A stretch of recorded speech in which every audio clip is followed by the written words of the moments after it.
Médiatisé hier par Daniel Vaillant, le maire du 18e arrondissement de Paris, celui d'un lycéen arménien renvoyé chez lui le week-end dernier. Kachik était pourtant aussi scolarisé depuis 2 ans. Hugo Perrier, ses camarades de classe se mobilisent.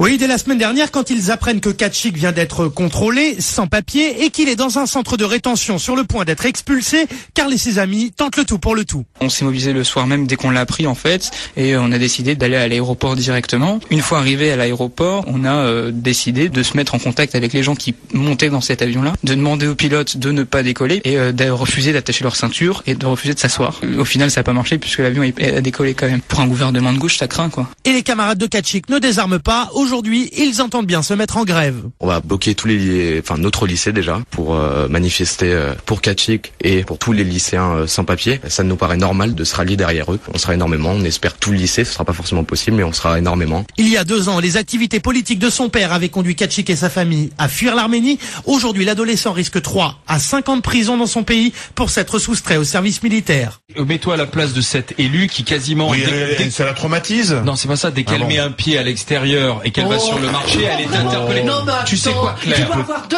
ou 3 racistes sur le marché qui viennent d'abord en disant je veux pas voir de noir, je veux pas voir de noir, Claire, madame le maire. Écoute Fabienne qui est dans les Deux-Sèvres, elle vit à Niort. Bonjour Fabienne. Bonjour, je suis très contente de vous avoir. Dites-nous Fabienne, nous aussi, parce que vous allez pouvoir nous expliquer cette rumeur circulait beaucoup dans Niort alors justement. Mais en fait, moi ma première réaction ce serait que je suis surprise que ce soit une rumeur. Parce qu'en tant que niortaise, pour moi, c'est pas une rumeur, c'est un fait avéré. C'est-à-dire on est persuadé que effectivement, la mairie a touché des subventions. Les subventions de qui? Eh ben, ça, alors là, par contre, personne n'est capable de vous dire d'où ça vient et pourquoi. Mais et vous-même, vous pensez que la mairie a touché de l'argent? Je me pose pas trop la question et concrètement c'est pas forcément mon problème. Aujourd'hui le problème qui se passe à Niort, comme effectivement peut-être dans d'autres villes, c'est qu'on reste dans des villes où effectivement, ou en tout cas dans des régions où la mixité n'est pas très importante. Moi pour bouger et voyager, j'ai une vision différente des choses, mais effectivement la mixité elle est très très peu importante dans ces villes-là et que depuis quelque temps effectivement il y a une mixité qui arrive et qui est là et qui est présente entre autres à Niort et la cohabitation est très très difficile. Ah oui, très difficile. D'accord. Systématiquement, donc c'est toutes ces personnes qui arrivent. Donc, mais cette migration, c'est qui? C'est quoi? Ce sont des personnes qui arrivent de quel pays d'origine? C'est des primo-arrivants. C'est ça, c'est des noirs là, pas beaux, qui vous font peur et qui vous font trembler quand vous les voyez dans la rue? Mais non, mais je suis pas choquée des propos parce que c'est pas mon propos. Mais en tout cas, c'est ce que ressentent les Niortais. C'est vrai, vous avez raison. Mais vous avez raison d'utiliser ces mots. C'est des Noirs, c'est des gens d'origine maghrébine, et ces gens-là, et ces Niortais, et cette commune-là, n'a pas l'habitude de voir.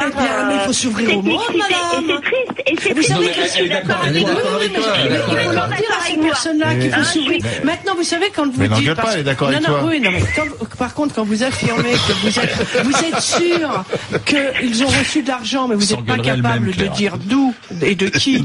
Moi, pour être une élue de Saint-Denis, puisqu'on parle du 93 et de Saint-Denis, je peux vous assurer que pour verser une subvention à qui que ce soit, nous devons le voter au conseil municipal. Eh bien, au conseil municipal, jamais nous aurions, et même mon maire, je suis pas du tout d'accord avec lui, nous n'avons pas du tout les mêmes opinions politiques, mais en aucun cas, il n'aurait pensé 30 secondes de se dire nous allons nous débarrasser d'une certaine catégorie de Denisiens pour payer pour leur donner à une autre mairie. Ce n'est pas pensable.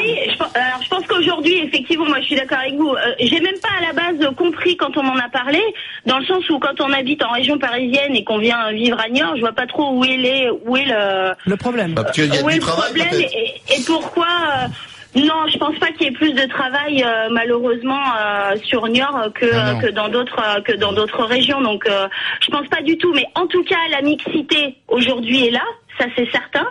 Et la cohabitation est difficile, est très très difficile. Fabienne, on va prendre un autre exemple dans un instant avec le maire de Poitiers justement, Alain Claes, sur cette affaire. Merci d'avoir été avec nous. 105.1 à Niort pour écouter RMC.